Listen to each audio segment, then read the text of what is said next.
এই যে গুলশানের ঘটনা, বৈষম্য বিরোধী ছাত্র আন্দোলনের সমন্বয়করা বাসায় বাসায় গিয়ে চাঁদাবাজি করতেছে, এটা নতুন কিছু নয়। এটা একটা গ্রুপ যারা সারা বাংলাদেশে চাঁদাবাজি করে, দখলদারিত্ব করে এবং সেটাকে বিএনপির উপরে দায়ভার চাপাই দিতে চায় বিভিন্ন সময়। আপনারা পুরান ঢাকার একটা ঘটনা দেখেছেন, যে ঘটনা তাদের ব্যবসায়িক দ্বন্দ্বের মধ্য দিয়ে ঘটেছে, সেটাতে বিএনপির নাম দিয়ে বাংলাদেশে একটা মব সৃষ্টি করে বিএনপির ইমেজ ক্ষুণ্ণ করার জন্য ষড়যন্ত্র করা হয়েছে, চেষ্টা করা হয়েছে। আর এটা ওইটা না, কাপড় ধোয়ার একটাই সলিউশন, চাকা অল ইন ওয়ান।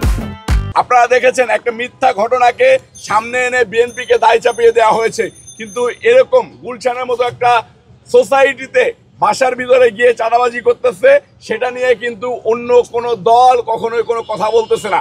তার মানে এই চাঁদাবাজদের পৃষ্ঠপোষকতায় সরকার নীরব রয়েছে বলে আমরা মনে করছি। আসিয়ার ঘটনা আপনারা দেখেছেন হয়তোবা, আসিয়ার ঘটনা ঘটেছিল মাগুরায়, সেখান থেকে আসিয়াকে আমরা ঠিক একইভাবে ঢাকাতে এনে চিকিৎসা করিয়েছি।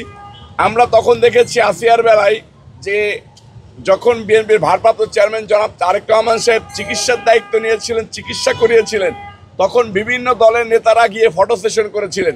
আমরা জ্যোতি বিশ্বাসের বেলায় কিন্তু সেটা দেখি নাই, যে জ্যোতি বিশ্বাসের সাহায্য সহযোগিতার হাত বাড়িয়ে দিয়েছে বিএনপির ভারপ্রাপ্ত চেয়ারম্যান জনাব তারেক রহমান সাহেব ছাড়া আর কেউ হাত বাড়িয়ে দিয়েছে, আমরা এরকম কাউকে দেখি নাই।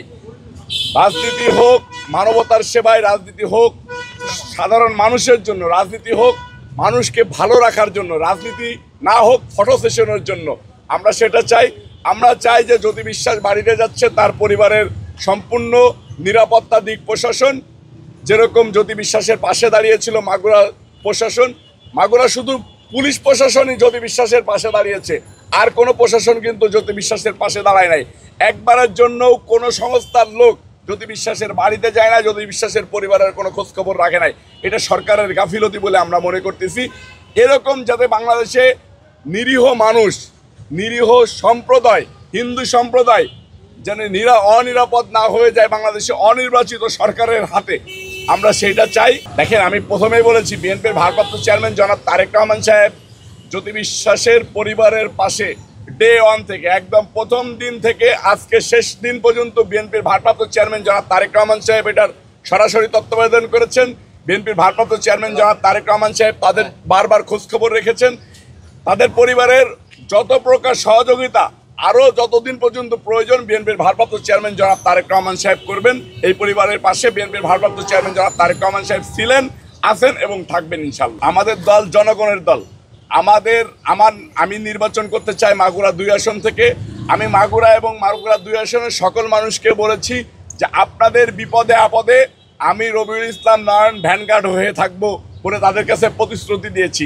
সেটার ধারাবাহিকতায় মাগুরার যত লোক চিকিৎসার জন্য আসে এবং অসুস্থ হয়, আমি আমার সাধ্যমতো ঢাকাতে তাদের গার্জিয়ান হয়ে চিকিৎসা সেবাগুলো দিয়ে যাই এবং আদার্স যে সমস্যাগুলোয় তারা পড়ে তাদের সেই সমস্যাগুলো সমাধান করে তাদের পাশে থাকার চেষ্টা করি। এটা শুধু ঢাকাতেই নয়, এটা মাগুরাতেও আমি গিয়ে করি।